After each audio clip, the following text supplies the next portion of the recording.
interval of some months or years, and at Phlius, a town of Peloponnesus, the tale of the last hours of Socrates is narrated to Echecrates and other Phliasians by Phaedo, the beloved disciple.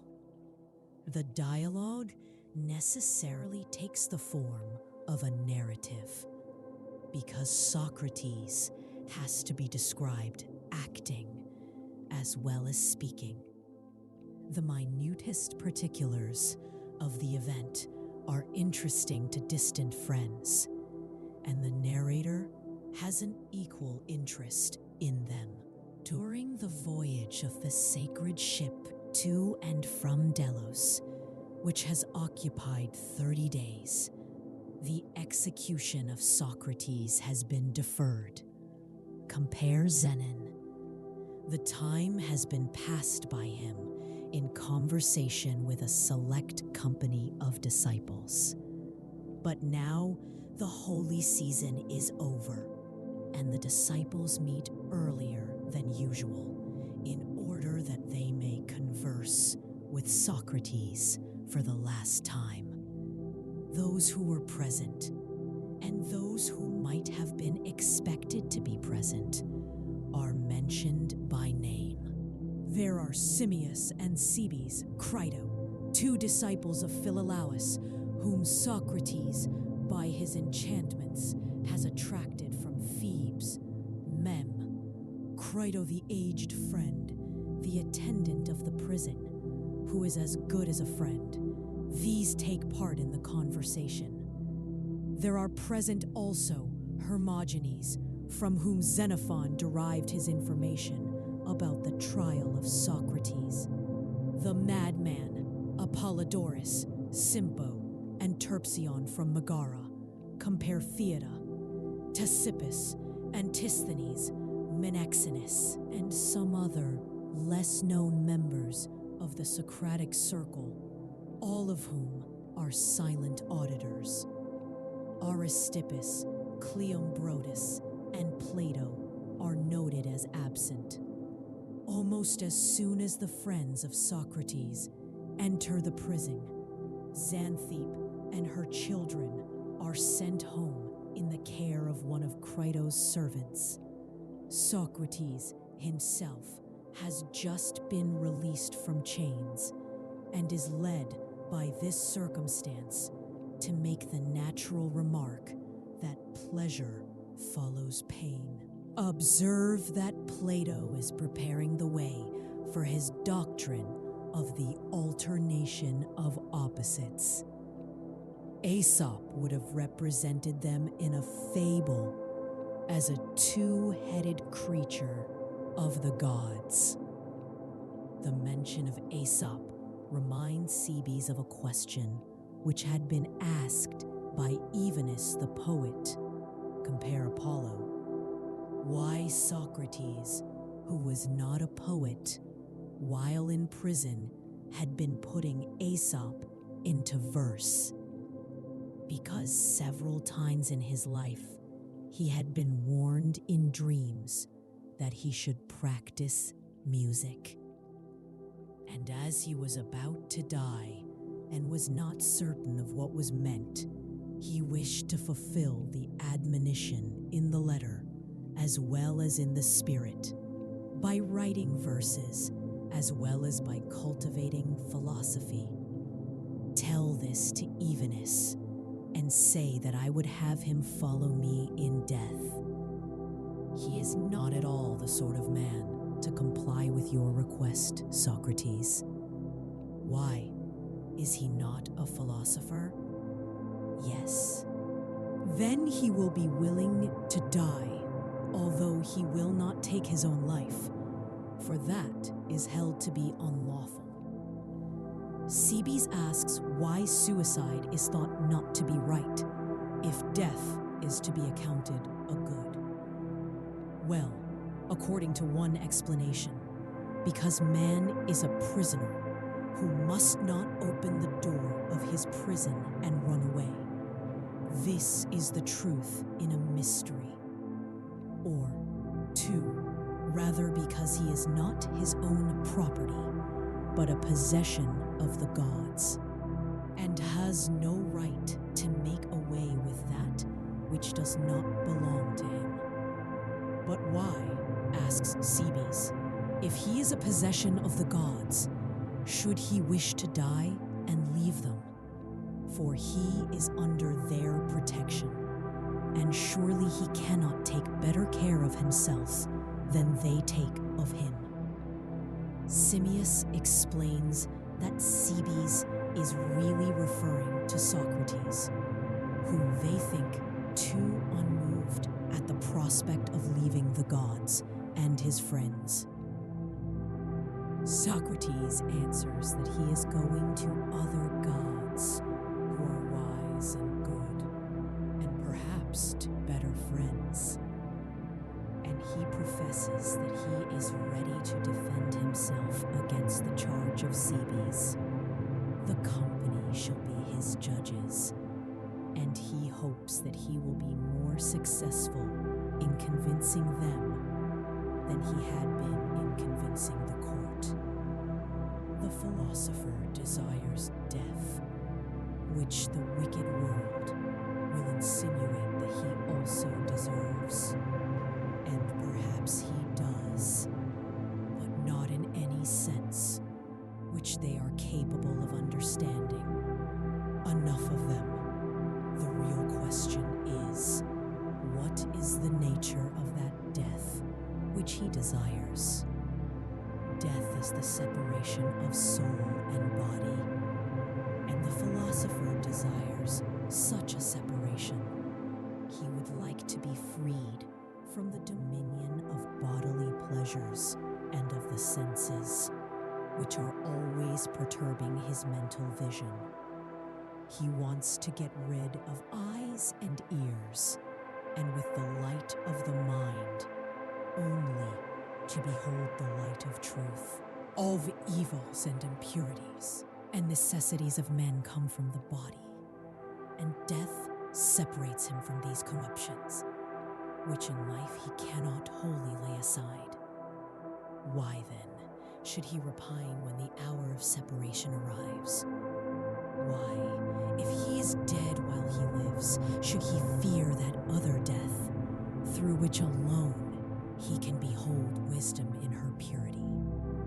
Besides, the philosopher has notions of good and evil, unlike those of other men, for they are courageous, because they are afraid of greater dangers, and temperate, because they desire greater pleasures.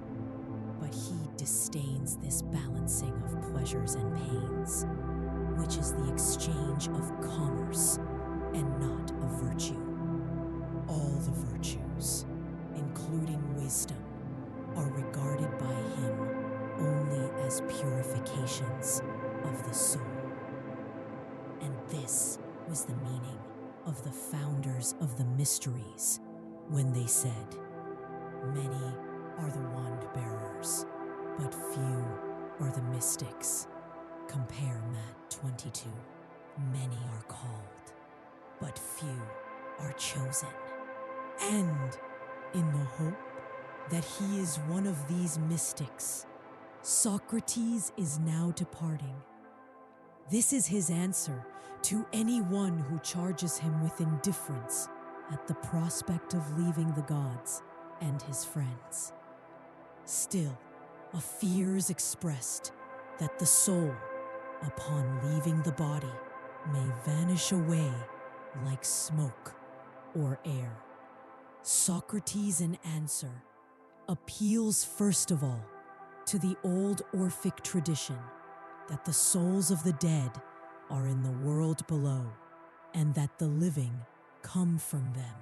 This he attempts to found on a philosophical assumption that all opposites, for example, less, greater, weaker, stronger, sleeping, waking, life, death, are generated out of each other.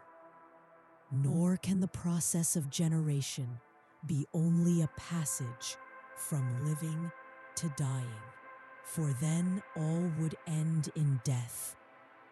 The perpetual sleeper, Endymion, would be no longer distinguished from the rest of mankind. The circle of nature is not complete unless the living come from the dead. The Platonic doctrine of reminiscence is then adduced as a confirmation of the pre-existence of the soul. Some proofs of this doctrine are demanded.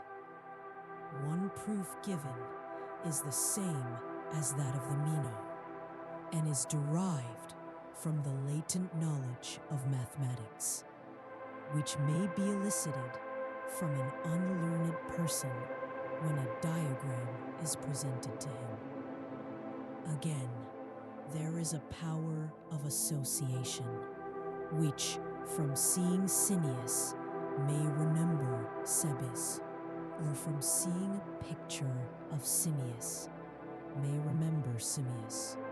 The lyre may recall the player of the lyre, and equal pieces of wood or stone may be associated with the higher notion of absolute equality. But here observe that material equalities fall short of the conception of absolute equality with which they are compared, and which is the measure of them. And the measure or standard must be prior to that which is measured, the idea of equality prior to the visible equals. And if prior to them, then prior also to the perceptions of the senses which recall them, and therefore either given before birth or at birth.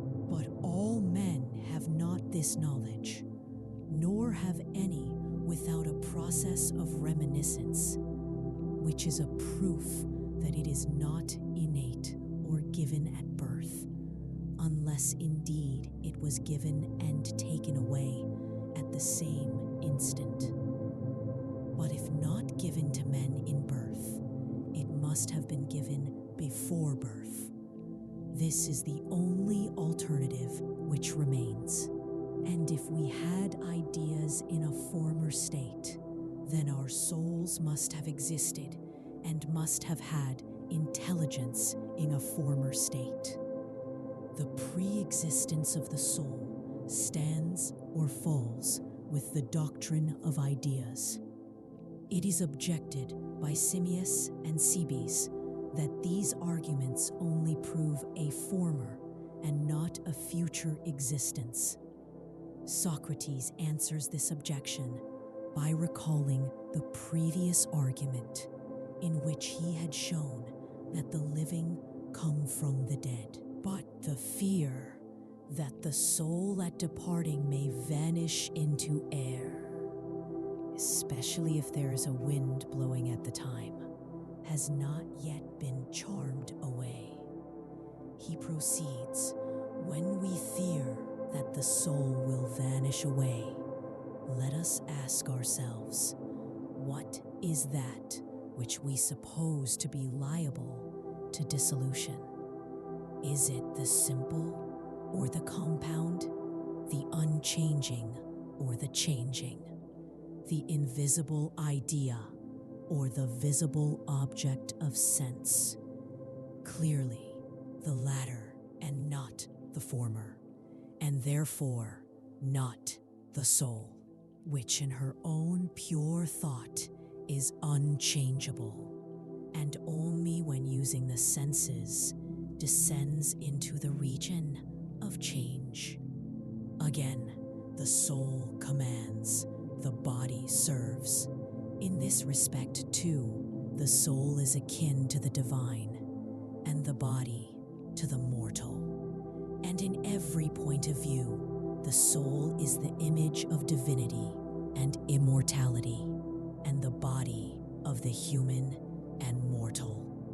And whereas the body is liable to speedy dissolution, the soul is almost, if not quite, indissoluble. Yet even the body may be preserved for ages by the embalmer's art. How unlikely, then, that the soul will perish and be dissipated into air, while on her way to the good and wise God. She has been gathered into herself, holding aloof from the body, and practicing death all her life long. And she is now finally released from the errors and follies and passions of men, and forever dwells in the company of the gods. But the soul, which is polluted and engrossed by the corporeal, and has no eye except that of the senses, and is weighed down by the bodily appetites, cannot attain to this abstraction.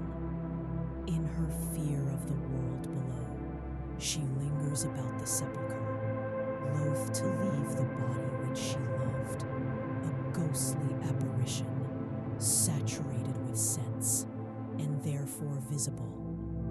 At length, entering into some animal of a nature congenial to her former life of sensuality or violence, she takes the form of an ass, a wolf, or a kite. And of these earthly souls, the happiest are those who have practiced virtue without philosophy. They are allowed to pass into gentle and social natures, such as bees and ants. Compare Republic, Menno. But only the philosopher who departs pure is permitted to enter the company of the gods. Compare Phaedrus. This is the reason why he abstains from fleshly lusts, and not because he fears loss or disgrace, which is the motive of other men. He too has been a captive, and the willing agent of his own captivity. But philosophy has spoken to him, and he has heard her voice. She has gently entreated him and brought him out of the miry clay, and purged away the mists of passion and the illusions of sense which envelope him. His soul has escaped from the influence of pleasures and pains, which are like nails, fastening her to the body. To that prison house she will not return, and therefore she abstains from bodily pleasures, not from a desire of having more or greater ones, but because she knows that only when calm and free from the dominion of the body can she behold the light of truth. Simmias and Cebes remain in doubt, but they are unwilling to raise objections at such a time. Socrates wonders at their reluctance. Let them regard him rather as the swan, who, having sung the praises of Apollo all his life long, sings at his death more lustily than ever. Simmias acknowledges that there is cowardice in not probing truth to the bottom. And if truth divine and inspired is not to be had, then let a man take the best of human notions, and upon this frail bark let him sail through life. He proceeds to state his difficulty. It has been argued that the soul is invisible and incorporeal, and therefore immortal and prior to the body. But is not the soul acknowledged to be a harmony? And has she not the same relation to the body as the harmony, which like her is invisible, has to the lyre? And yet the harmony does not survive the lyre. Cebes has also an objection, which like Simmias he expresses in a figure. He is willing to admit that the soul is more lasting than the body, but the more lasting nature of the soul does not prove her immortality. For after having worn out many bodies in a single life, and many more in successive births and deaths, she may at last perish. Or, as Socrates afterwards restates the objection, the very act of birth may be the beginning of her death, and her last body may survive her, just as the coat of an old weaver is left behind him after he is dead, although a man is more lasting than his coat.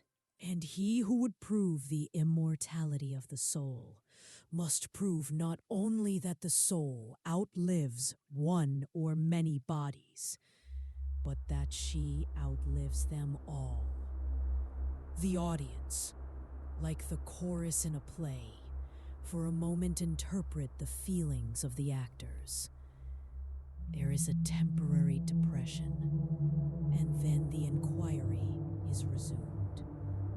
It is a melancholy reflection that arguments, like men, are apt to be deceivers, and those who have been often deceived become distrustful, both of arguments and of friends. But this unfortunate experience should not make us either haters of men or haters of arguments. The want of health and truth is not in the argument, but in ourselves. Socrates, who is about to die, is sensible of his own weakness.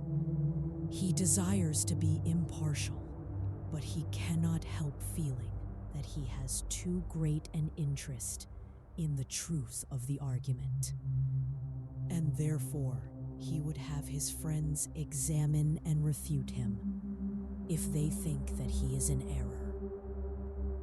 At his request, Simmias and Cebes repeat their objections. They do not go to the length of denying the pre-existence of ideas. Simmias is of opinion that the soul is a harmony of the body, but the admission of the pre-existence of ideas, and therefore of the soul, is at variance with this. Compare a parallel difficulty in Theaet, for a harmony is an effect, whereas the soul is not an effect, but a cause. A harmony follows, but the soul leads. A harmony admits of degrees, and the soul has no degrees. Again, upon the supposition that the soul is a harmony, why is one soul better than another? Are they more or less harmonized? Or is there one harmony within another? But the soul does not admit of degrees, and cannot therefore be more or less harmonized. Further, the soul is often engaged in resisting the affections of the body. As Homer, could he have written this under the idea that the soul is a harmony of the body? Nay, rather, are we not contradicting Homer and ourselves in affirming anything of the sort? The goddess Harmonia, as Socrates playfully terms the argument of Simmias, has been happily disposed of, and now an answer has to be given to the Theban Cadmus. Socrates recapitulates the argument of Cebes, which, as he remarks, involves the whole question of natural growth or causation. About this, he proposes to narrate his own mental experience. When he was young, he had puzzled himself with physics. He had inquired into the growth and decay of animals and the origin of thought, until at last he began to doubt the self-evident fact that growth is the result of eating and drinking. And so he arrived at the conclusion that he was not meant for such enquiries. Nor was he less perplexed. At first he had imagined himself to understand differences of greater and less. and to know that 10 is 2 more than 8, and the like. But now those very notions appeared to him to contain a contradiction. For how can one be divided into 2, or 2 be compounded into 1? These are difficulties which Socrates cannot answer. Of generation and destruction, he knows nothing, but he has a confused notion of another method in which matters of this sort are to be investigated. Compare Republic, charming. Then he heard someone reading out of a book of Anaxagoras that mind is the cause of all things. And he said to himself, if mind is the cause of all things, surely mind must dispose them all for the best. The new teacher will show me this order of the best in man and nature. How great had been his hopes, and for he found that his new friend was anything but consistent in his use of mind as a cause, and that he soon introduced winds, waters, and other eccentric notions. Compare Aristotle. It was as if a person had said that Socrates is sitting here because he is made up of bones and muscles, instead of telling the true reason that he is here because the Athenians have thought good to sentence him to death, and he has thought good to await his sentence. Had his bones and muscles been left by him to their own ideas of right, they would long ago have taken themselves off. But surely there is a great confusion of the cause and condition in all this, and this confusion also leads people into all sorts of erroneous theories about the position and motions of the earth. None of them know how much stronger than any atlas is the power of the best. But this best is still undiscovered, and in inquiring after the cause, we can only hope to attain the second best. Now, there is a danger in the contemplation of the nature of things, as there is a danger in looking at the sun during an eclipse, unless the precaution is taken of looking only at the image reflected in the water or in a glass. Compare Laws, Republic. I was afraid, says Socrates, that I might injure the eye of the soul. I thought that I had better return to the old and safe method of ideas. Though I do not mean to say that he who contemplates existence through the medium of ideas sees only through a glass darkly, any more than he who contemplates actual effects. If the existence of ideas is granted to him, Socrates is of opinion that he will then have no difficulty in proving the immortality of the soul. He will only ask for a further admission. That beauty is the cause of the beautiful, greatness the cause of the great, smallness of the small, and so on of other things. This is a safe and simple answer, which escapes the contradictions of greater and less, greater by reason of that which is smaller, of addition and subtraction, and the other difficulties of relation. These subtleties he is for leaving to wiser heads than his own. He prefers to test ideas by the consistency of their consequences, and, if asked to give an account of them, goes back to some higher idea or hypothesis which appears to him to be the best, until at last he arrives at a resting place. Republic Phil. The doctrine of ideas, which has long ago received the assent of the Socratic circle, is now affirmed by the Phliasian auditor to command the assent of any man of sense. The narrative is continued. Socrates is desirous of explaining how opposite ideas may appear to coexist, but do not really coexist in the same thing or person. For example, Simmias may be said to have greatness and also smallness because he is greater than Socrates and less than Phaedo. And yet, Simmias is not really great and also small, but only when compared to Phaedo and Socrates.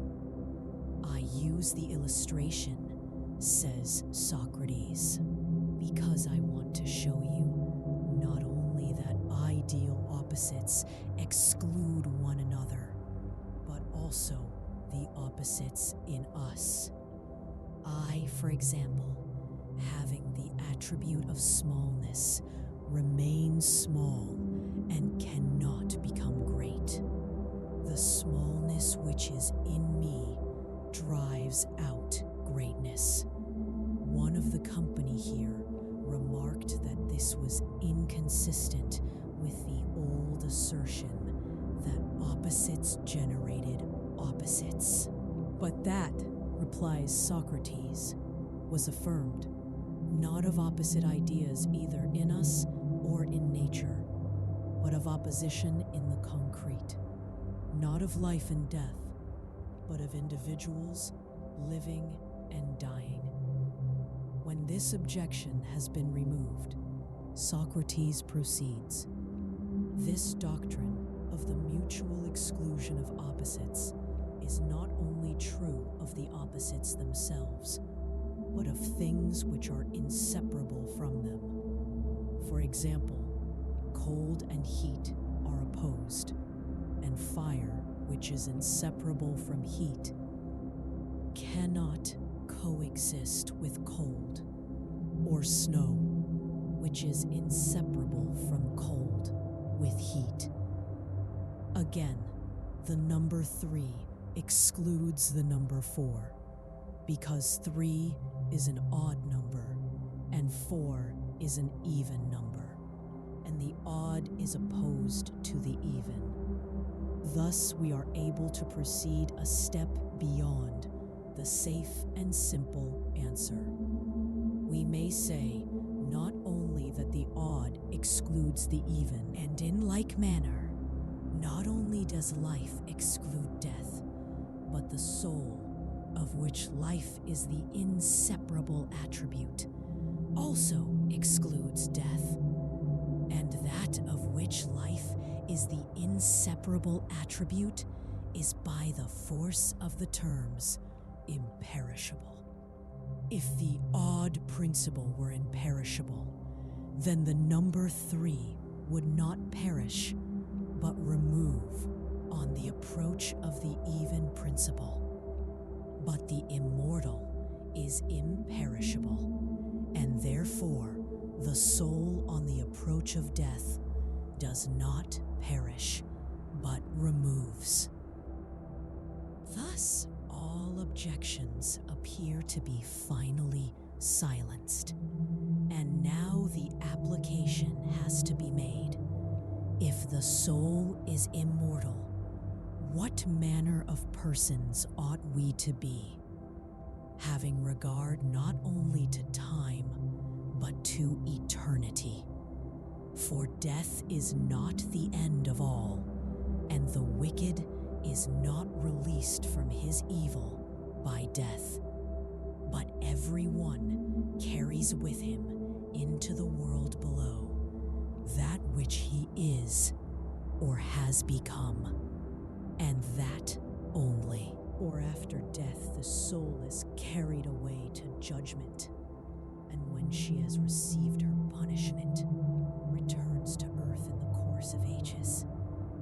The wise soul is conscious of her situation and follows the attendant angel who guides her through the windings of the world below. But the impure soul wanders hither and thither without companion or guide, and is carried at last to her own place, as the pure soul is also carried away to hers. In order that you may understand this, I must first describe to you the nature and conformation of the earth. Now the whole earth is a globe placed in the center of the heavens, and is maintained there by the perfection of balance. That which we call the earth is only one of many small hollows, wherein collect the mists and waters and the thick lower air.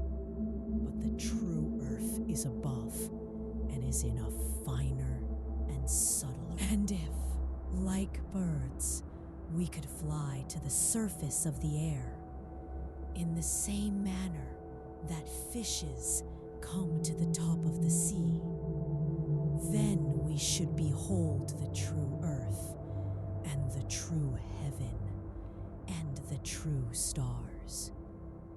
Our earth is everywhere corrupted and corroded, and even the land, which is fairer than the sea, for that is a mere chaos or waste of water and mud and sand, has nothing to show in comparison of the other world. But the heavenly earth is of divers colors, sparkling with jewels brighter than gold and whiter than any snow, having flowers and fruits innumerable. And the inhabitants dwell, some on the shore of the sea of air, others in islets of the blessed. And they hold converse with the gods, and behold the sun, moon, and stars as they truly are. And their other, but all are connected by passages and perforations in the interior of the earth. And there is one huge chasm or opening called Tartarus, into which streams of fire and water and liquid mud are ever flowing. Of these, small portions find their way to the surface and form seas and rivers and volcanoes. There is a perpetual inhalation and exhalation of the air, rising and falling as the waters pass into the depths of the earth and return again in their course, forming lakes and rivers, but never descending below the center of the earth. For on either side, the rivers flowing either way are stopped by a precipice. These rivers are many and mighty, and there are 4 principal ones: Oceanus, Acheron, Pyriphlegethon, and Cocytus. Oceanus is the river which encircles the earth. Acheron takes an opposite direction, and after flowing under the earth through desert places, at last reaches the Acherusian lake. This is the river at which the souls of the dead await their return to earth. Pyriphlegethon is a stream of fire which coils round the earth and flows into the depths of Tartarus. The fourth river, Cocytus, is that which is called by the poets the Stygian River, and passes into and forms the lake Styx, from the waters of which it gains new and strange powers. This river, too, falls into Tartarus. The dead are first of all judged according to their deeds, and those who are incurable are thrust into Tartarus, from which they never come out. Those who have only committed venial sins are first purified of them, and then rewarded for the good which they have done.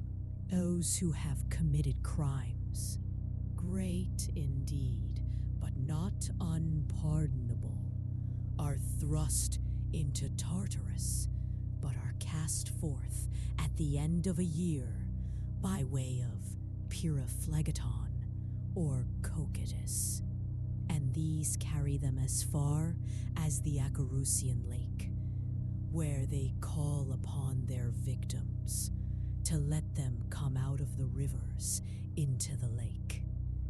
And if they prevail, then they are let out, and their sufferings cease. If not, they are borne unceasingly into Tartarus and back again, until they at last obtain mercy. The pure souls also receive their reward, and have their abode in the upper earth, and a select few in still fairer mansions. Socrates is not prepared to insist on the literal accuracy of this description, but he is confident that something of the kind is true. Ye companions of Socrates, what argument can we ever trust again? But there is a better and higher spirit to be gathered from the Phaedo, as well as from the other writings of Plato, which says that first principles should be most constantly reviewed, Phaedo and Crat, and that the highest subjects demand of us the greatest accuracy, Republic. Also that we must not become misologists, because arguments are apt to be deceivers.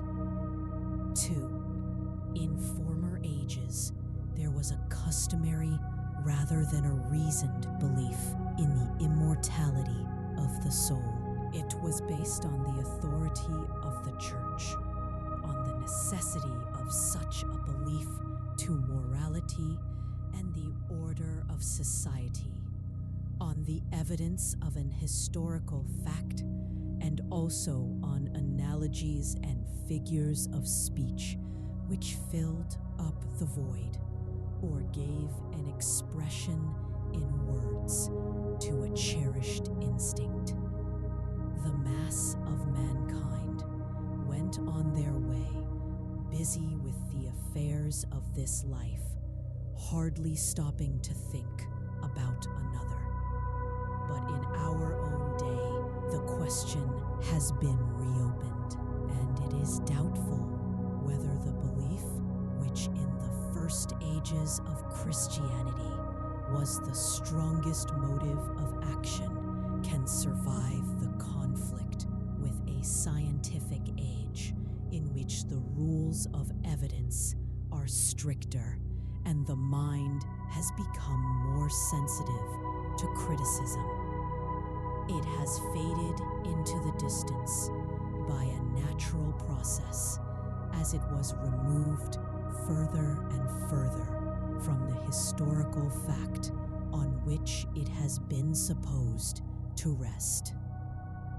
Arguments derived from material things, such as the seed and the ear of corn, or transitions in the life of animals from one state of being to another, the chrysalis and the butterfly, are not in pari materia with arguments from the visible to the invisible, and are therefore felt to be no longer applicable.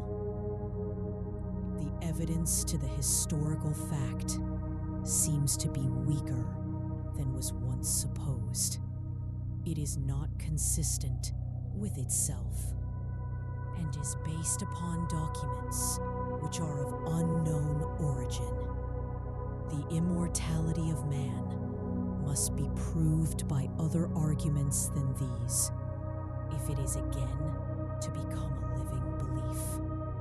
We must ask ourselves afresh why we still maintain it and seek to discover a foundation for it in the nature of God and in the first principles of morality.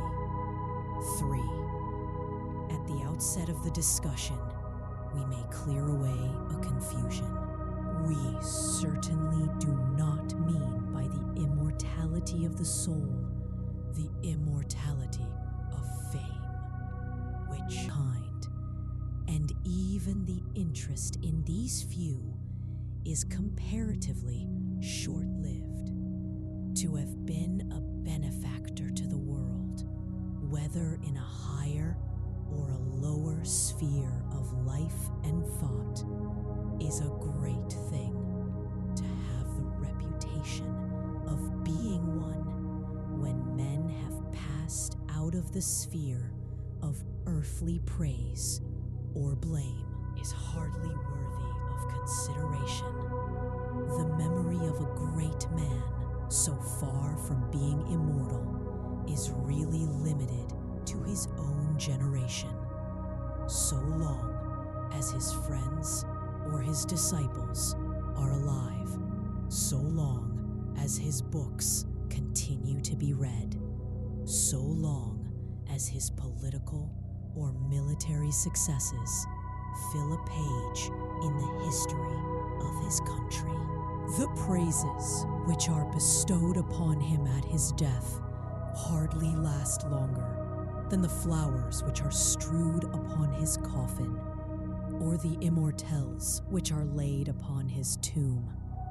Literature makes the most of its heroes, but the true man is well aware that far from enjoying an immortality of fame, in a generation or two, or even in a much shorter time, he will be forgotten and the world will get on without him.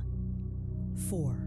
Modern philosophy is perplexed at this whole question, which is sometimes fairly given up and handed. Is the soul related to the body as the ideal to the real, or as the whole to the parts, or as the subject to the object, or as the cause to the effect, or as the end to the means? Shall we say with Aristotle that the soul is the entelechy or form of an organized living body? Or with Plato, that she has a life of her own? Is the Pythagorean image of the harmony, or that of the monad, the truer expression? Is the soul related to the body as sight to the eye, or as the boatman to his boat? Aristotle, De Anima. And in another state of being, is the soul to be conceived of as vanishing into infinity, hardly possessing an existence which she can call her own, as in the pantheistic system of Spinoza, or as an individual informing another body and entering into new relations, but retaining her own character? Compare Gorgias.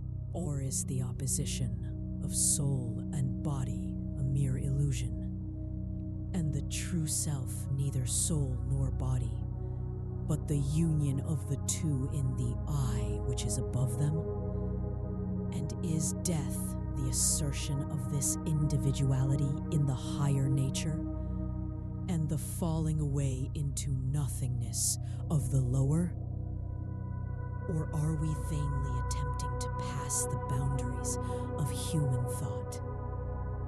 The body and the the soul seem to be inseparable, not only in fact, but in our conceptions of them, and any philosophy which too closely unites them or too widely separates them, either in this life or in another, disturbs the balance of human nature.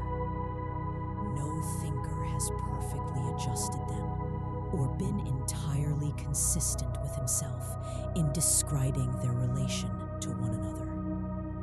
Nor can we wonder that Plato, in the infancy of human thought, should have confused mythology and philosophy, or have mistaken verbal arguments for real ones.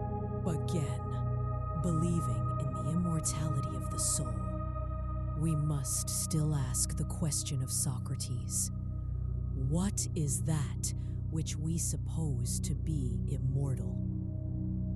Is it the personal and individual element in us, or the spiritual and universal? Is it the principle of knowledge or of goodness, or the union of the two? Is it the mere force of life, which is determined to be, or the consciousness of self, which cannot be got rid of, or the fire of genius, which refuses to be extinguished?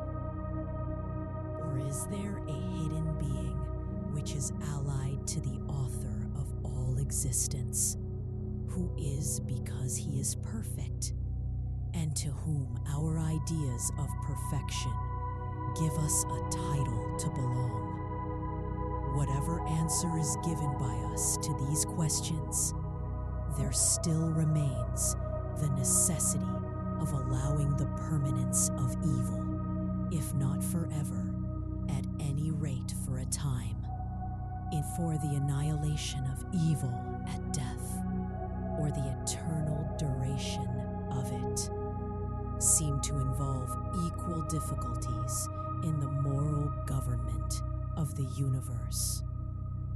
Sometimes we are led by our feelings rather than by our reason, to think of the good and wise only as existing in another life.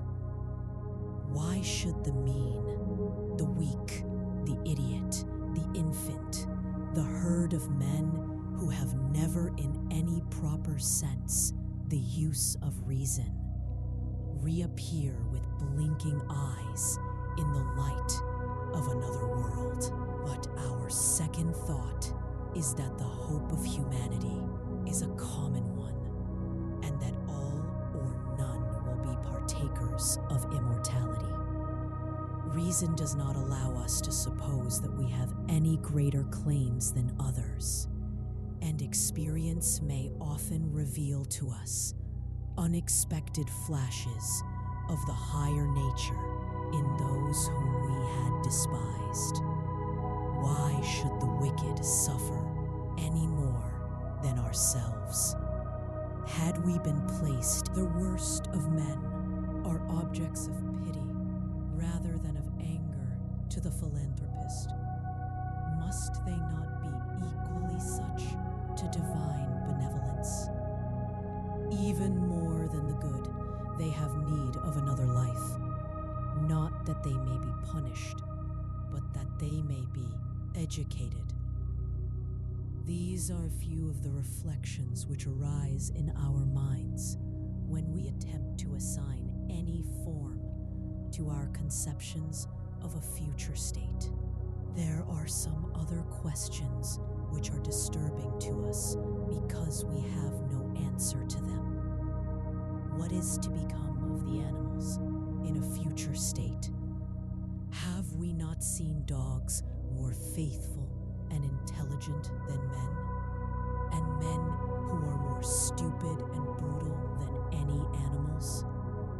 Does their life cease at death, or is there some better thing reserved also for them?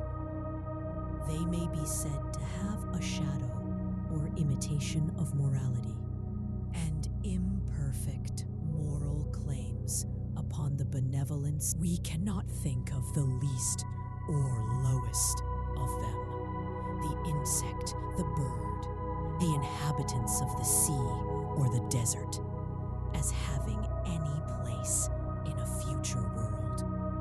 And if not all, why should those who are specially attached to man be deemed worthy of any exceptional privilege?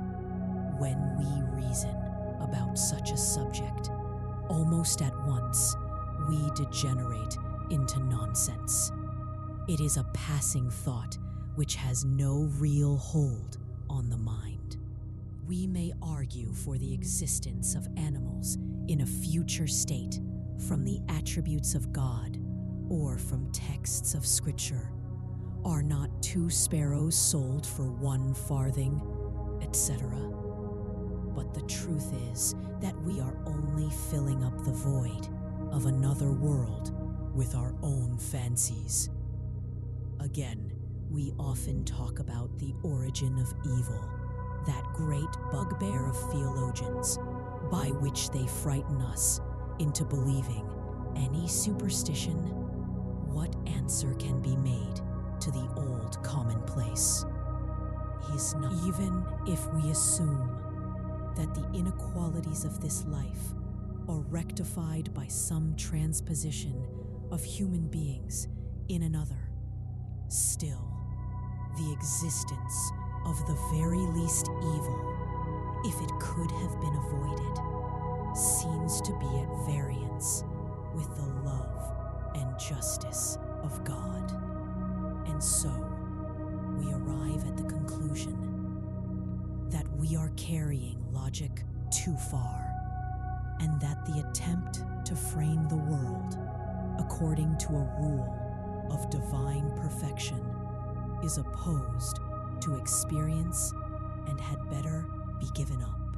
The case of the animals is our own. We must admit that the divine being, although perfect himself, has placed us in a state of life in which we may work together with him for good. But we are very far from having attained to it. 6. Again, ideas must be given through something, and we are always prone to argue about the soul from analogies of outward things which may serve to embody our thoughts. But for we cannot reason from the natural to the spiritual, or from the outward to the inward. The progress of physiological science, without bringing us nearer to the great secret, has tended to remove some erroneous notions respecting the relations of body and mind. And in this, we have the advantage of the ancients.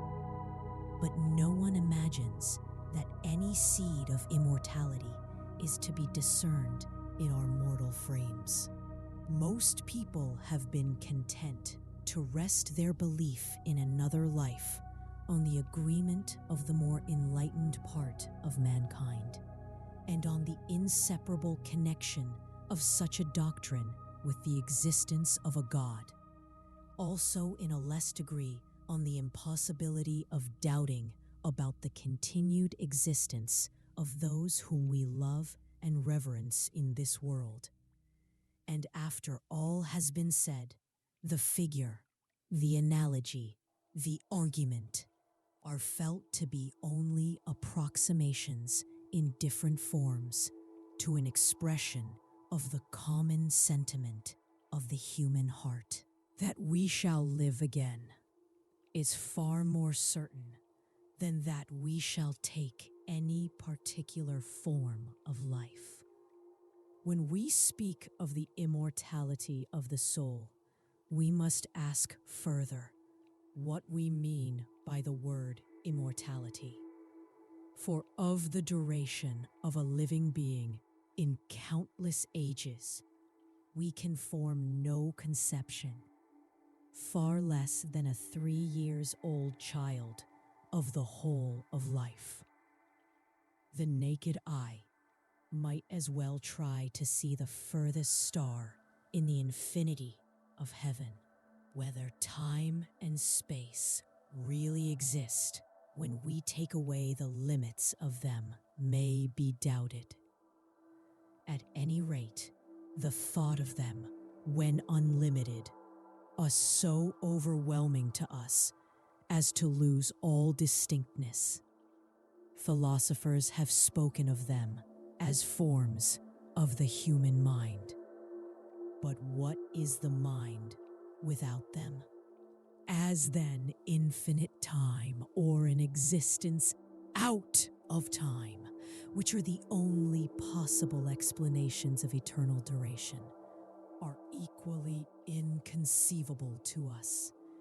Let us substitute for them 100 or 1,000 years after death, and ask not what will be our employment in eternity, but what will happen to us in that definite portion of time, or what is now happening to those who passed out of life 100 or 1,000 years ago. Do we imagine that the wicked are suffering torments, or that the good are singing the praises of God during a period longer than that of a whole life, or of 10 lives of men? Is the suffering physical or mental? And does the worship of God consist only of praise, or of many forms of service? Who are the wicked and who are the good, who we venture to divide by a hard and fast line? And in which of the two classes should we May we not suspect that we are making differences of kind, because we are unable to imagine differences of degree, putting the whole human race into heaven or hell for the greater convenience of logical division. Are we not at the same time describing them both in superlatives, only that we may satisfy the demands of rhetoric? What is that pain which does not become deadened after 1,000 years? Or what is the nature of that pleasure or happiness which never wearies by monotony? Earthly pleasures and pains are short in proportion as they are keen. Of any others which are both intense and lasting, we have no experience and can form no idea. The words or figures of speech which we use are not consistent with themselves. For are we not imagining heaven under the similitude of a church, and hell as a prison, or perhaps a madhouse, or chamber of horrors? And yet, to beings constituted as we are, the monotony of singing psalms would be as great an infliction as the pains of hell, and might be even pleasantly interrupted by them. Where are the actions worthy of rewards greater than those which are conferred on the greatest benefactors of mankind? And where are the crimes which, according to Plato's merciful reckoning, more merciful at any rate than the eternal damnation of so-called Christian teachers, for every 10 years in this life deserve 100 of punishment in the life to come? We should be ready to die of pity if we could see the least of the sufferings which the writers of infernos and purgatorios have attributed to the damned. Yet these joys and terrors seem hardly to exercise an appreciable influence over the lives of men. The wicked man, when old, is not, as Plato supposes, republic, more agitated by the terrors of another world when he is nearer to them, nor the good in an ecstasy at the joys of which he is soon to be the partaker.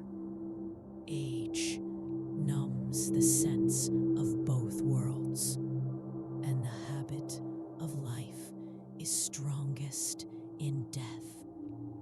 Even the dying mother is dreaming of her lost children as they were 40 or 50 years before, pattering over the boards, not of reunion with them in another state of being. Most persons, when the last hour comes, are resigned to the order of nature and the will of God. They are not thinking of Dante's Inferno or Paradiso, or of the Pilgrim's Progress. Heaven and hell are not realities to them, but words or ideas, the outward symbols of some great mystery. They hardly know what. Many sermons have been filled with descriptions of celestial or infernal mansions, but hardly even in childhood did the thought of heaven and hell supply the motives of our actions, or at any time seriously affect the substance of our belief, but may perhaps disguise our ignorance. The truest conception which we can form of a future life is a state of progress or education, a progress from evil to good, from ignorance to knowledge.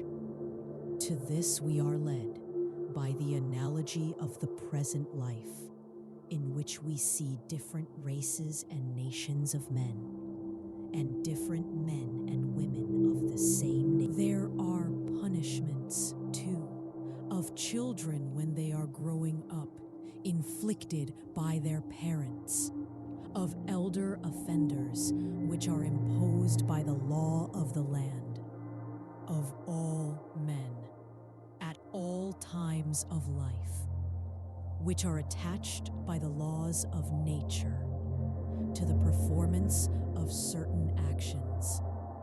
All these punishments are really educational. That is to say, they are not intended to retaliate on the offender, but to teach him a lesson. Also, there is an element of chance in them, which is another name for our ignorance of the laws of nature. There is evil, too, inseparable from good. Compare Lysis. Not always punished here, as good is not always rewarded. It is capable of being indefinitely diminished, and as knowledge increases, the element of chance may more and more disappear. For we do not argue merely from the analogy of the present state of this world to another, but from the analogy of a probable future to which we are tending. The greatest changes of which we have had experience as yet are due to our increasing knowledge of history and of nature. They have been produced by a few minds appearing in 3 or 4 favored nations in a comparatively short period of time. May we be allowed to imagine the minds of men everywhere working together during many ages for the completion of our knowledge? May not the science of physiology transform the world? Again, the majority of mankind have really experienced some moral improvement. Almost everyone feels that he has tendencies to good and is capable of becoming better. And these germs of good are often found to be developed by new circumstances. like stunted trees when transplanted to a better soil.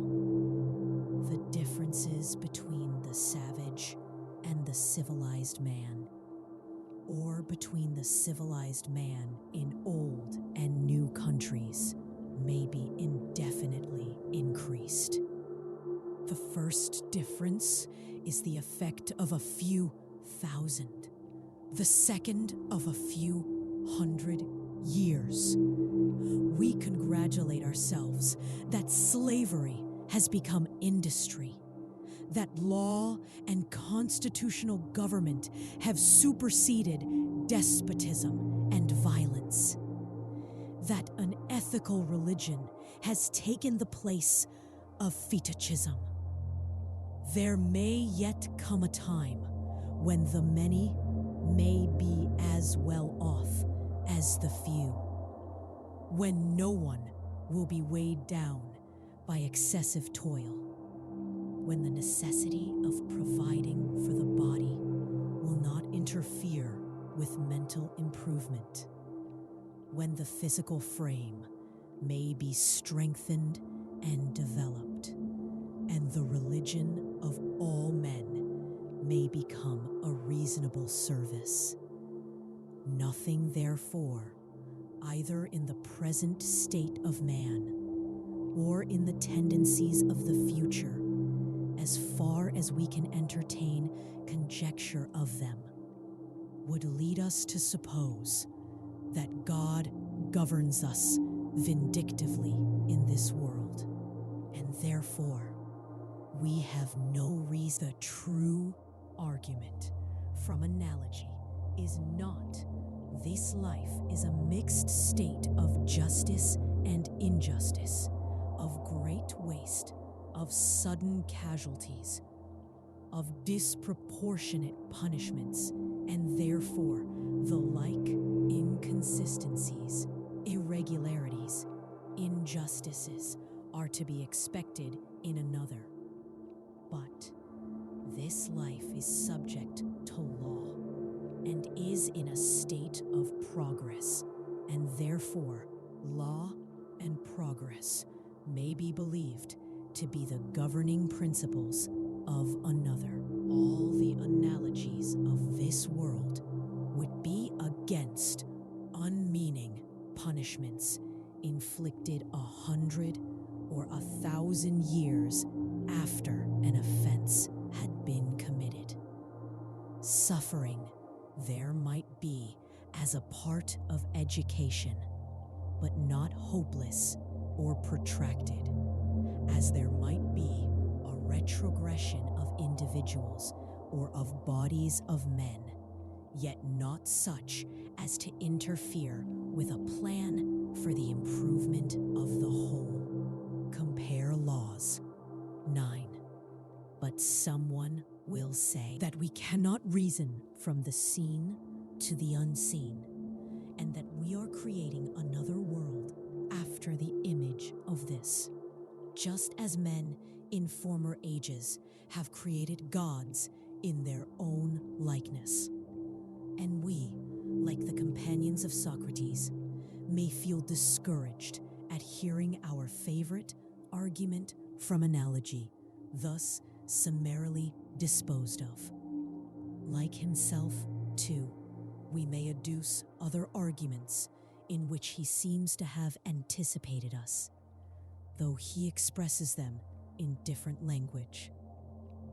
For we feel that the soul partakes of the ideal and invisible, and can never fall into the error of confusing the external circumstances of man with his higher self, or his origin with his nature. It is as repugnant to us as it was to him to imagine that our moral ideas are to be attributed only to cerebral forces. The value of a human soul, like the value of a man's life to himself, is inestimable and cannot be reckoned in earth. The human being alone has the consciousness of truth and justice and love, which is the consciousness of God, and the soul, becoming more conscious of these, becomes more conscious of her own immortality.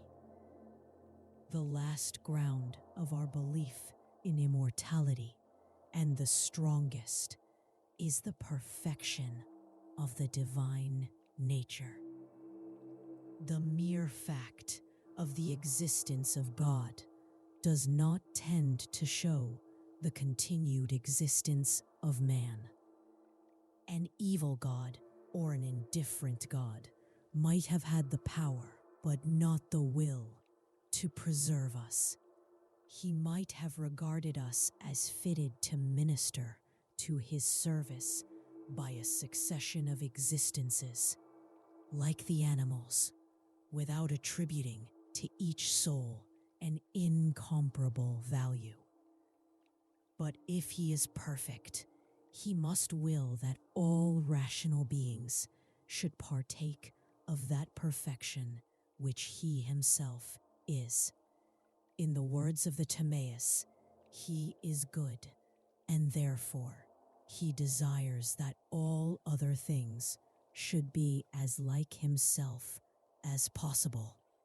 And the manner in which he accomplishes this is by permitting evil, or rather, degrees of good, which are otherwise called evil. For all progress is good relatively to the past, and yet may be comparatively evil when regarded in the light of the future. Good and evil are relative terms, and degrees of evil are merely the negative aspect of degrees of good. Of the absolute goodness of any finite nature, we can form no conception. We are all of us in process of transition from one degree of good or evil to another. The difficulties which are urged about the origin or existence of evil are mere dialectical puzzles, standing in the same relation to Christian philosophy as the puzzles of the Cynics and Megarians to the philosophy of Plato. They arise out of the tendency of the human mind to regard good and evil both as relative and absolute, just as the riddles about motion are to be explained by the double conception of space or matter, which the human mind has the power of regarding either as continuous or discrete. In speaking of divine perfection, we mean to say that God is just and true and loving, the author of order and not of disorder, of good and not of evil, or rather, that he is justice, that he is truth, that he is love, that he is order, that he is the very progress of which we were speaking, and that wherever these qualities are present, whether in the human soul or in the order of nature, there is God. We might still see him everywhere if we had not been mistakenly seeking for him apart from us, and we become united to him not by mystical absorption, but by partaking, whether consciously or unconsciously, of that truth and justice and love which he himself is. Thus, the belief in the immortality of the soul rests at last on the belief in God. If there is a good and wise God, and there is a progress of mankind towards perfection. And if there is no progress of men towards perfection, then there is no good and wise God. We cannot suppose that the moral government of God, of which we see the beginnings in the world and in ourselves, will cease when we pass out of life. Considering the feebleness of the human faculties and the uncertainty of the subject, we are inclined to believe that the fewer our words, the better. At the approach of death, there is not much said.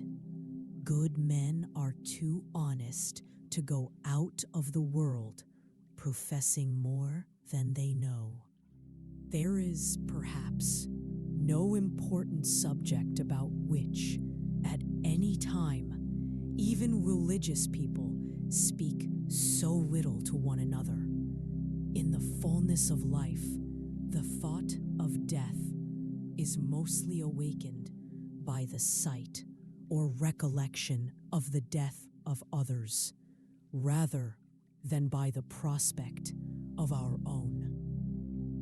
We must also acknowledge that there are degrees of the belief in immortality, and many forms in which it presents itself to the mind. Some persons will say no more than that they trust in God and that they leave all to Him. It is a great part of true religion not to pretend to know more than we do. Others, when they quit this world, are comforted with the hope that they will see and know their friends in heaven. It is better to leave them in the hands of God and to be assured that no evil shall touch them. There are others, again, to whom the belief in a divine personality has ceased to have any longer a meaning. Yet they are satisfied that the end of all is not here, but that something still remains to us, and some better thing for the good than for the evil. They are persuaded, in spite of their theological nihilism, that the ideas of justice and truth and holiness and love are realities. They cherish an enthusiastic devotion to the first principles of morality. Through these, they see, or seem to see darkly, and in a figure that the soul is immortal. But besides differences of theological opinion, which must ever prevail about things unseen, the hope of immortality is weaker or stronger in men at one time of life than at another. Other generations of men may have sometimes lived under an eclipse of faith. To us, the total disappearance of it might be compared to the sun falling from heaven. And we may sometimes have to begin again and acquire the belief for ourselves, or to win it back again when it is lost. It is really weakest in the hour of death. For nature, like a kind mother or nurse, lays us to sleep without frightening us. Physicians, who are the witnesses of such scenes, say that under ordinary circumstances, there is no fear of the future. Often, as Plato tells us, death is accompanied with pleasure. When the end is still uncertain, the cry of many a one has been, "Pray that I may be taken." The last thoughts, even of the best men, depend chiefly on the long experience of life, will often destroy the interest which mankind have in it. So various are the feelings, with which different persons draw near to death, and still more various the forms in which imagination clothes it. For this alternation of feeling, compare the Old Testament, Psalm 6, Isaiah, Ecclesiastes 12. When we think of God and of man and his relation to God, of the imperfection of our present state, and yet of the progress which is observable in the history of the world and of the human mind, of the depth and power of our moral ideas, which seem to partake of the very nature of God himself. When we consider the contrast between the physical laws to which we are subject and the higher law which raises us above them and is yet a part of them, when we reflect on our capacity of becoming the spectators of all time and all existence, and of framing in our own minds the ideal of a perfect being, when we see how the human mind in all the higher religions of the world, including Buddhism, notwithstanding some aberrations, has tended towards such a belief, we have reason to think that our destiny is different from that of animals. And though we thin air, we have still, so far as the nature of the subject admits, a hope of immortality with which we comfort ourselves on sufficient grounds. The denial of the belief takes the heart out of human life. It lowers men to the level of the material. As Goethe also says, he is dead even in this world who has no belief in another. 13. It is well also that we should sometimes think of the forms of thought under which the idea of immortality is most naturally presented to us. It is clear that to our minds, the risen soul can no longer be described as in a picture by the symbol of a creature half bird, half human, nor in any other form of sense. The multitude of angels, as in Milton, singing the Almighty's praises, are a noble image and may furnish a theme for the poet or the painter. But they are no longer an adequate expression of the kingdom of God which is within us. Neither is there any mansion in this world or another in which the departed can be imagined to dwell and carry on their occupations. When this earthly tabernacle is dissolved, no other habitation or building can take them in. It is in the language of ideas only that we speak of them. First of all, there is the thought of rest and freedom from pain. They have gone home, as the common saying is, and the cares of this world touch them no more. Secondly, we may imagine them as they were at their best and brightest, humbly fulfilling their daily round of duties, selfless, childlike, unaffected by the world, when the eye was single and the whole body seemed to be full of light, when the mind was clear and saw into the purposes of God. Thirdly, we may think of them as possessed by a great love of God and man, working out His will at a further stage in the heavenly pilgrimage. And yet we acknowledge that these are the things which eye hath not seen, nor ear heard, and therefore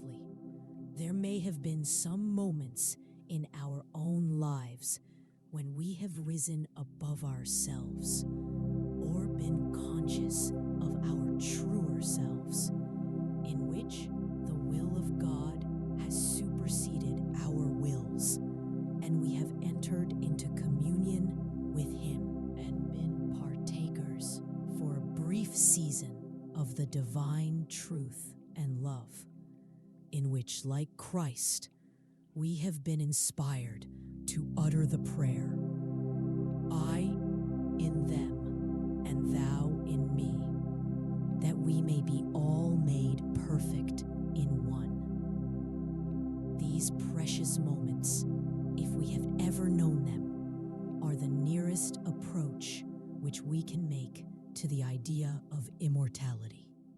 14.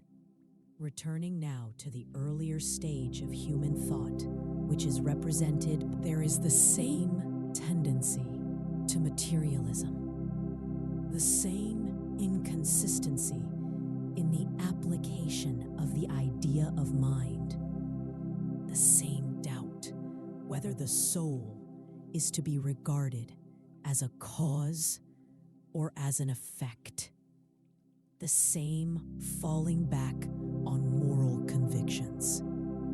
In the Phaedo, the soul is conscious of her divine nature, and the separation from the body, which has been commenced in this life, is perfected in another. Beginning in mystery, Socrates, in the intermediate part of the dialogue, attempts to bring the doctrine of a future life into connection with his theory of knowledge. In proportion as he succeeds in this, the individual seems to disappear in a more general notion of the soul. The contemplation of ideas under the form of eternity takes the place of past and future states of existence. His language may be compared to that of some modern philosophers who speak of eternity, not in the sense of perpetual duration of time, but as an ever-present quality of the soul. Yet at the conclusion of the dialogue, having arrived at the end of the intellectual world, Republic, he replaces the veil of mythology and describes the soul and her attendant genius in the language of the mysteries, or of a disciple of Zoroaster. Nor can we fairly demand of Plato a consistency which is wanting among ourselves, who acknowledge that another world is beyond the range of human thought, and yet are always seeking to represent the mansions of heaven or hell in the colors of the painter, or in the descriptions of the poet or rhetorician. 15. The doctrine of the immortality of the soul was not new to the Greeks in the age of Socrates, but like the unity of God, had a foundation in the popular belief. The old Homeric notion of a gibbering ghost flitting away to Hades, or of a few illustrious heroes enjoying the isles of the blessed, or of an existence divided between the two, or the Hesiodic of righteous spirits who become guardian angels, had given place in the mysteries and the Orphic poets to representations, partly fanciful, of a future state of rewards and punishments, laws. The reticence of the Greeks on public occasions and in some part of their literature respecting this underground religion is not to be taken as a measure of the diffusion of such beliefs. If Pericles in the funeral oration is silent on the consolations of immortality, the poet Pindar and the tragedians, on the other hand, constantly assume the continued existence of the dead in an upper or underworld. Darius and Laius are still alive. Antigone will be dear to her brethren after death.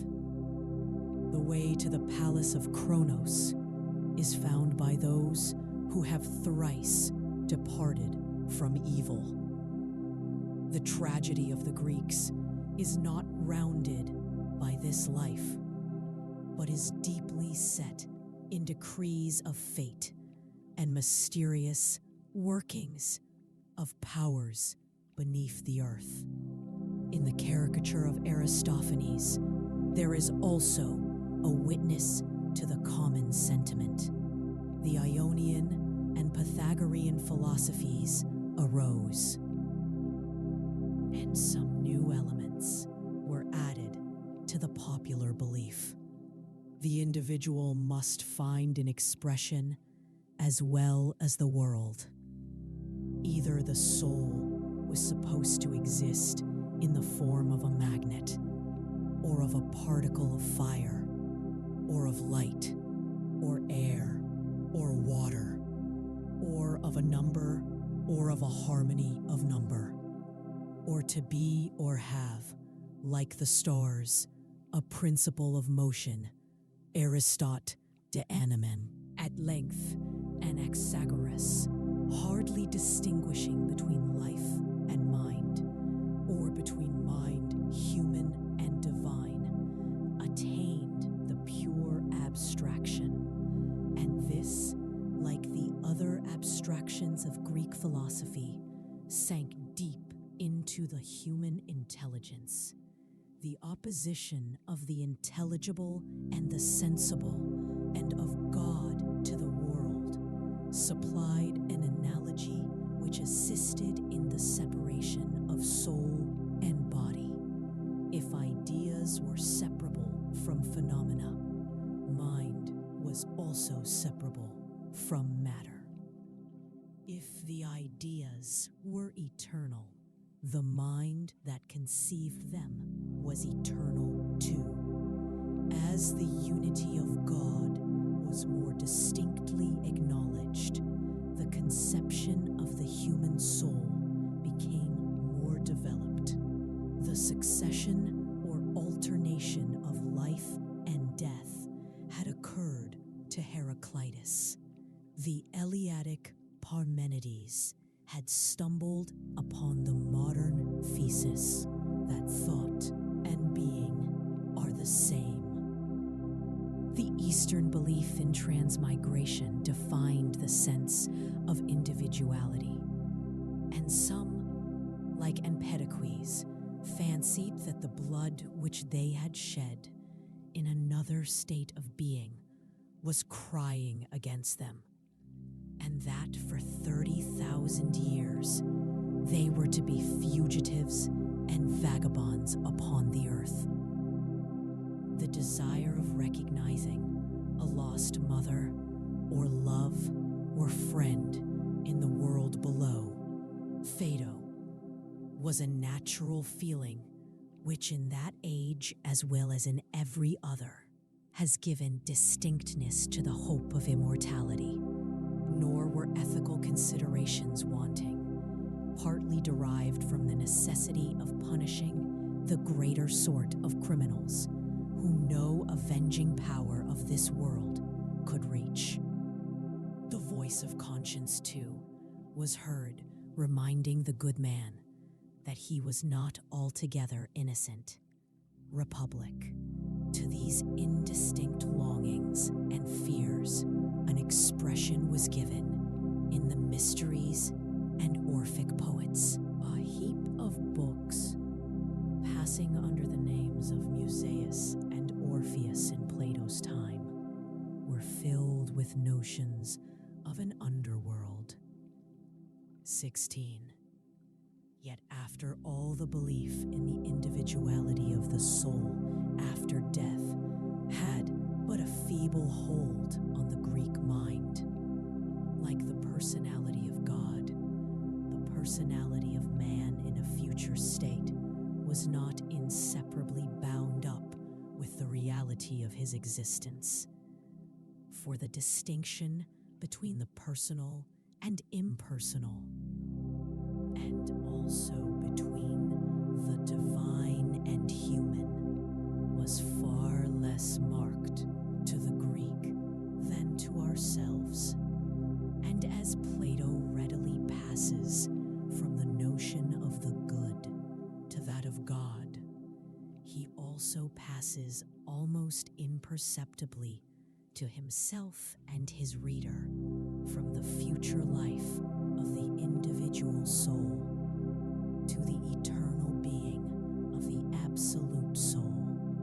There has been a clearer statement and a clearer denial of the belief in modern times than is found in early Greek philosophy, and hence the comparative silence on the whole subject, which is often remarked in ancient writers, and particularly in Aristotle. For Plato and Aristotle are not further removed in their teaching about the immortality of the soul than they are in their theory of knowledge. 17. Living in an age when logic was beginning to mold human thought, Plato naturally cast his belief in immortality into a logical form. And when we consider how much the doctrine of ideas was also one of words, it is not surprising that he should have fallen into verbal fallacies. Early logic is always mistaking the truth of the form for the truth of the matter. It is easy to see that the alternation of opposites is not the same as the generation of them out of each other, and that the generation of them out of each other, which is the first argument in the Phaedo, is at variance with their mutual exclusion of each other, whether in themselves or in us, which is the last. For even if we admit the distinction which he draws between the opposites and the things which have the opposites, still individuals fall under the latter class, and we have to pass out of the region of human hopes and fears to a conception of an abstract soul, which is the impersonation of the ideas. Such a conception, which in Plato himself is but half expressed, is unmeaning to us and relative only to a particular stage in the history of thought. The doctrine of reminiscence is also a fragment of a former world, which has no place in the philosophy of modern times. But Plato had the wonders of psychology just opening to him, and he had not the explanation of them which is supplied by the analysis of language and the history of the human mind. The question, whence come our abstract ideas, he could only answer by an imaginary hypothesis. Nor is it difficult to see that his crowning argument is purely verbal and is but the expression of an instinctive confidence put into a logical form. The soul is immortal because it contains a principle of imperishableness, nor does he himself seem at all to be aware that nothing is added to human knowledge by his safe and simple answer that beauty is the cause of the beautiful, and that he is merely reasserting the Eleatic being divided by the Pythagorean numbers against the Heraclitean doctrine of perpetual generation. The answer to the very serious question. For this, he would substitute, as in the Republic, a system of ideas, tested not by experience, but by their consequences, and not explained by actual causes, but by a higher, that is, a more general notion. Consistency with themselves is the only test which is to be applied to them. Republic and Phaedo. 18. To deal fairly with such arguments, they should be translated, as far as possible, into their modern equivalents. If the ideas of men are eternal, their souls are eternal, and if not the ideas, then not the souls. Such an argument stands nearly in the same relation to Plato and his age as the argument from the existence of God to immortality among ourselves. If God exists, then the soul exists after death, and if there is no God, there is no existence of the soul after death. For the ideas are to his mind the reality, the truth, the principle of permanence, as well as of when Simmias and Cebes say that they are more strongly persuaded of the existence of ideas than they are of the immortality of the soul. They represent fairly enough the order of thought in Greek philosophy. And we might say in the same way that we are more certain of the existence of God than we are of the immortality of the soul, and are led by the belief in the one to a belief in the other. The parallel, as Socrates would say, is not perfect, but agrees in as far as the mind in either case is regarded as dependent on something above and beyond herself. The analogy may even be pressed a step further. We are more certain of our ideas of truth and right than we are of the existence of God, and are led on in the order of thought from one to the other. Or more correctly, the existence of right and truth is the existence of God, and can never for a moment be separated from him. 19. The main argument of the Phaedo is derived from the existence of eternal ideas, of which the soul is a partaker. The other argument of the alternation of opposites is replaced by this. And there have not been wanting philosophers of the idealist school who have imagined that the doctrine of the immortality of the soul is a theory of knowledge, and that in what has preceded, Plato is accommodating himself to the popular belief. Such a view can only be elicited from the Phaedo by what may be termed the transcendental method of interpretation, and is obviously inconsistent with the Gorgias and the Republic. Those who maintain it are immediately compelled to renounce the shadow which they have grasped, as a play of words only. But the truth is that Plato, in his argument for the immortality of the soul, has collected many elements of proof or persuasion, ethical and mythological, as well as dialectical, which are not easily to be reconciled with one another. He is as much in earnest about his doctrine of retribution, which is repeated in all his more ethical writings, as about his theory of knowledge.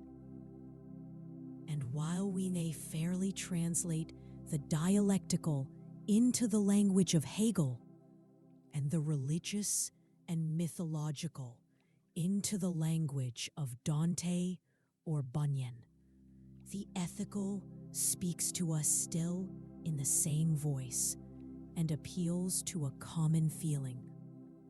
Two arguments of this ethical character occur in the Phaedo.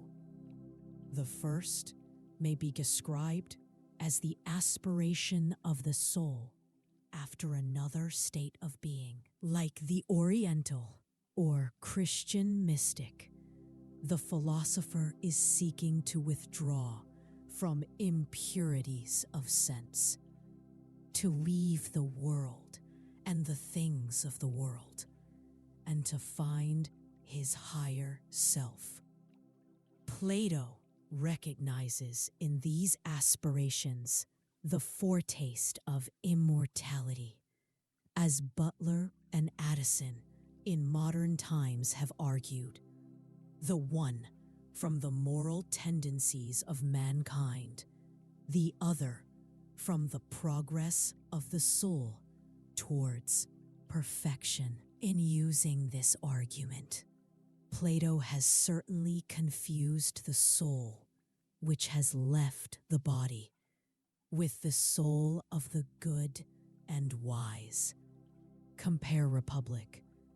Such a confusion was natural and arose partly out of the antithesis of soul and body. The soul in her own essence, and the soul clothed upon with virtues and graces, were easily interchanged with one another, because on a subject which passes expression, the distinctions of language can hardly be maintained. 21. The ethical proof of the immortality of the soul is derived from the necessity of retribution. The wicked would be too well off if their evil deeds came to an end. It is not to be supposed that an Ardiaeus, an Archelaus, an Ismenias could ever have suffered the penalty of their crimes in this world. The manner in which this retribution is accomplished, Plato represents under the figures of mythology. Doubtless, he felt that it was easier to improve than to invent, and that in religion especially, the traditional form was required in order to give verisimilitude to the myth.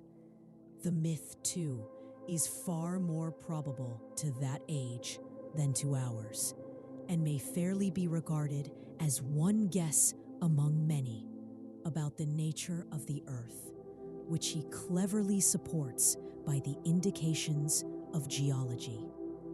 Not that he insists on the absolute truth of his own particular notions. No man of sense will be confident in such matters, but he will be confident that something of the kind is true. As in other passages, Gorga, Tim, compare Crito, he wins belief for his fictions by the moderation of his statements. He does not, like Dante or Swedenborg, allow himself to be deceived by his own creations. The dialogue must be read in the light of the situation, and first of all, we are struck by the calmness of the scene. Like the spectators at the time, we cannot pity Socrates. His mien and his language are so noble and fearless. He is the same that he ever was, but milder and gentler, and he has in no degree lost his interest in dialectics. He will not forego the delight of an argument in compliance with the jailer's intimation that he should not heat himself with talking. At such a time, he naturally expresses the hope of his life, that he has been a true mystic and not a mere retainer or wand bearer. refers to passages of his personal history. To his old enemies, the comic poets, and to the proceedings on the trial, he alludes playfully.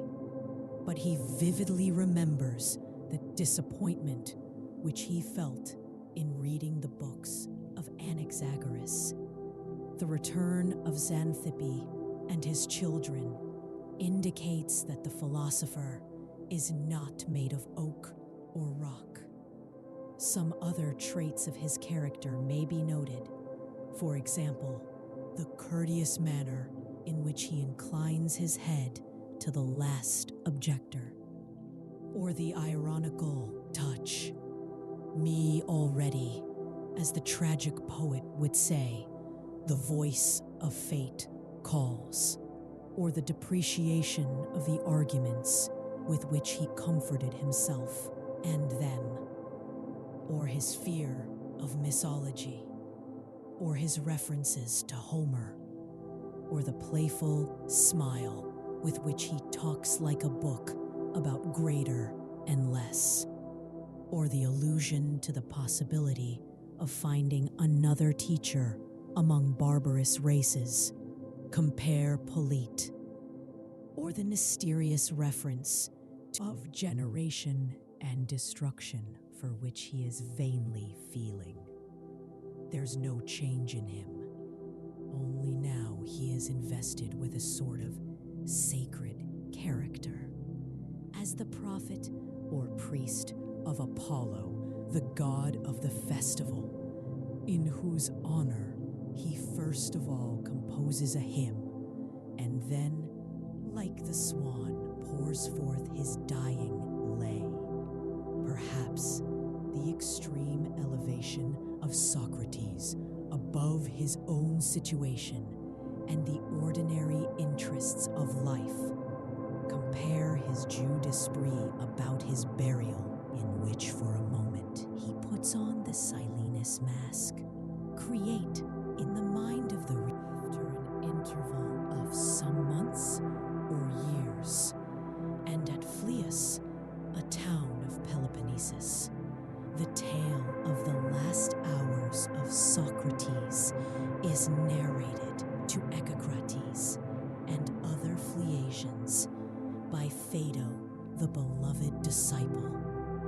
The dialogue necessarily takes the form of a narrative, because Socrates has to be described acting as well as speaking.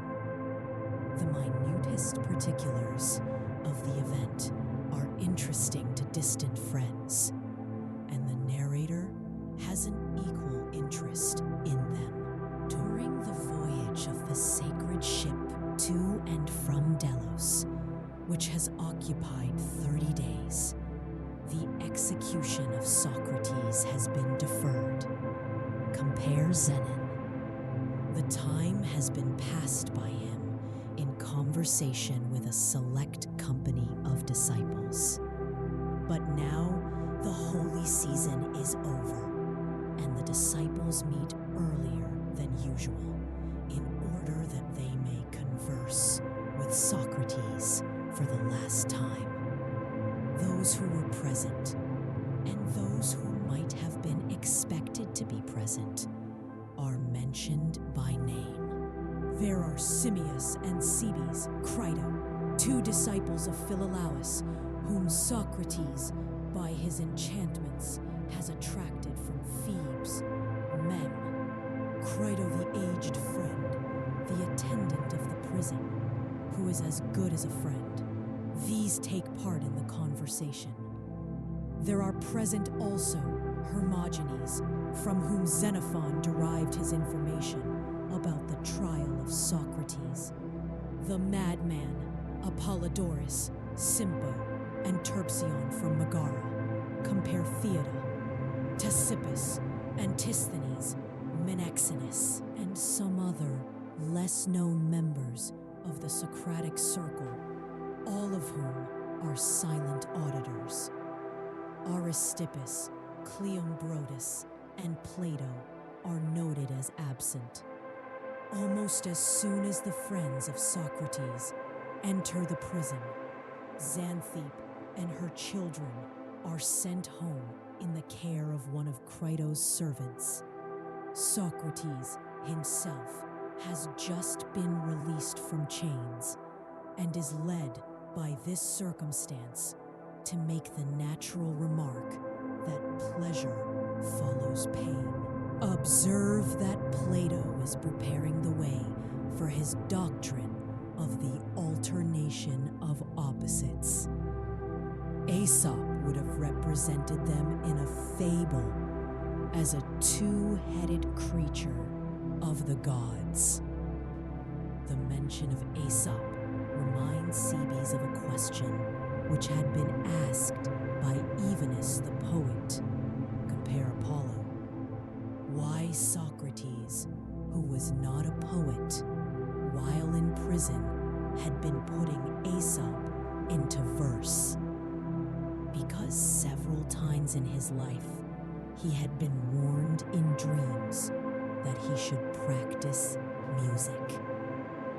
And as he was about to die and was not certain of what was meant, he wished to fulfill the admonition in the letter as well as in the spirit, by writing verses as well as by cultivating philosophy. Tell this to Evenus, and say that I would have him follow me in death. He is not at all the sort of man to comply with your request, Socrates. Why? Is he not a philosopher? Yes. Then he will be willing to die, although he will not take his own life, for that is held to be unlawful. Cebes asks why suicide is thought not to be right, if death is to be accounted a good. Well, according to one explanation, because man is a prisoner who must not open the door of his prison and run away. This is the truth in a mystery. Or, two, rather because he is not his own property, but a possession of the gods, and has no right to make away with that which does not belong to him. But why, asks Cebes, if he is a possession of the gods, should he wish to die and leave them? For he is under their protection, and surely he cannot take better care of himself than they take of him. Simmias explains that Cebes is really referring to Socrates, whom they think too unmoved at the prospect of leaving the gods and his friends. Socrates answers that he is going to other gods who are wise and good, and perhaps to better friends. And he professes that he is ready to defend himself against the charge of Cebes. The company shall be his judges, and he hopes that he will be more successful in convincing them than he had been in convincing the court. The philosopher desires death, which the wicked world will insinuate that he also deserves. And perhaps he does, but not in any sense which they are capable of understanding. Enough of them. The real question is, what is the nature of that death which he desires? Death is the separation of soul and body, and the philosopher desires such a separation. He would like to be freed from the dominion of bodily pleasures and of the senses, which are always perturbing his mental vision. He wants to get rid of eyes and ears, and with the light of the mind, only to behold the light of truth. All the evils and impurities and necessities of men come from the body, and death separates him from these corruptions, which in life he cannot wholly lay aside. Why then should he repine when the hour of separation arrives? Why, if he is dead while he lives, should he fear that other death, through which alone he can behold wisdom in her purity? Besides, the philosopher has notions of good and evil, unlike those of other men, for they are courageous, because they are afraid of greater dangers, and temperate, because they desire greater pleasures. But he disdains this balancing of pleasures and pains, which is the exchange of commerce and not of virtue. All the virtues, including wisdom, are regarded by him only as purifications of the soul. And this was the meaning of the founders of the mysteries when they said, "Many are the wand bearers, but few are the mystics." Compare Matt 22. Many are called, but few are chosen. And in the hope that he is one of these mystics, Socrates is now departing. This is his answer to anyone who charges him with indifference at the prospect of leaving the gods and his friends.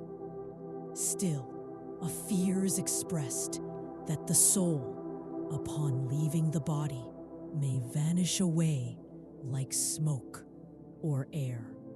Socrates, in answer, appeals first of all to the old Orphic tradition that the souls of the dead are in the world below, and that the living come from them.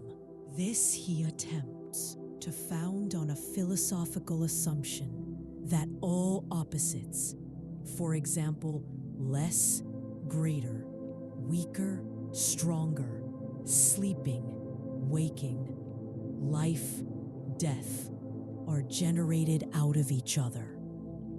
Nor can the process of generation be only a passage from living to dying, for then all would end in death. The perpetual sleeper, Endymion, would be no longer distinguished from the rest of mankind. The circle of nature is not complete unless the living come from the dead.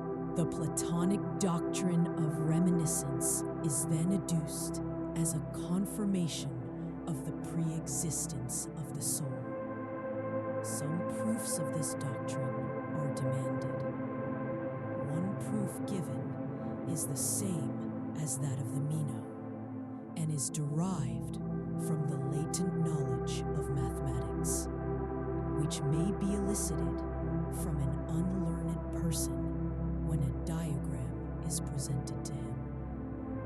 Again, there is a power of association, which, from seeing Cineas, may remember Cebes, or from seeing a picture of Simmias, may remember Simmias. The lyre may recall the player of the lyre, and equal pieces of wood or stone may be associated with the higher notion of absolute equality. But here observe that material equalities fall short of the conception of absolute equality with which they are compared, and which is the measure of them. And the measure or standard must be prior to that which is measured, the idea of equality prior to the visible equals. And if prior to them, then prior also to the perceptions of the senses which recall them, and therefore either given before birth or at birth. But all men have not this knowledge, nor have any without a process of reminiscence, which is a proof that it is not innate or given at birth, unless indeed it was given and taken away at the same instant. But if not given to men in birth, it this is the only alternative which remains. And if we had ideas in a former state, then our souls must have existed and must have had intelligence in a former state. The pre-existence of the soul stands or falls with the doctrine of ideas. It is objected by Simmias and Cebes that these arguments only prove a former and not a future existence. Socrates answers this objection by recalling the previous argument in which he had shown that the living come from the dead. But the fear that the soul at departing may vanish into air, especially if there is a wind blowing at the time, has not yet been charmed away. He proceeds, when we fear that the soul will vanish away, let us ask ourselves, what is that which we suppose to be liable to dissolution? Is it the simple or the compound, the unchanging or the changing, the invisible idea or the visible object of sense? Clearly, the latter and not the former, and therefore not the soul, which in her own pure thought is unchangeable, and only when using the senses descends into the region of change. Again, the soul commands, the body serves. In this respect, too, the soul is akin to the divine, and the body to the mortal. And in every point of view, the soul is the image of divinity and immortality, and the body of the human and mortal. And whereas the body is liable to speedy dissolution, the soul is almost, if not quite, indissoluble. Yet even the body may be preserved for ages by the embalmer's art. How unlikely, then, that the soul will perish and be dissipated into air, while on her way to the good and wise God, she has been gathered into herself, holding aloof from the body and practicing death all her life long. And she is now finally released from the errors and follies and passions of men, and forever dwells in the company of the gods. But the soul, which is polluted and engrossed by the corporeal, and has no eye except that of the senses, and is weighed down by the bodily appetites, cannot attain to this abstraction. In her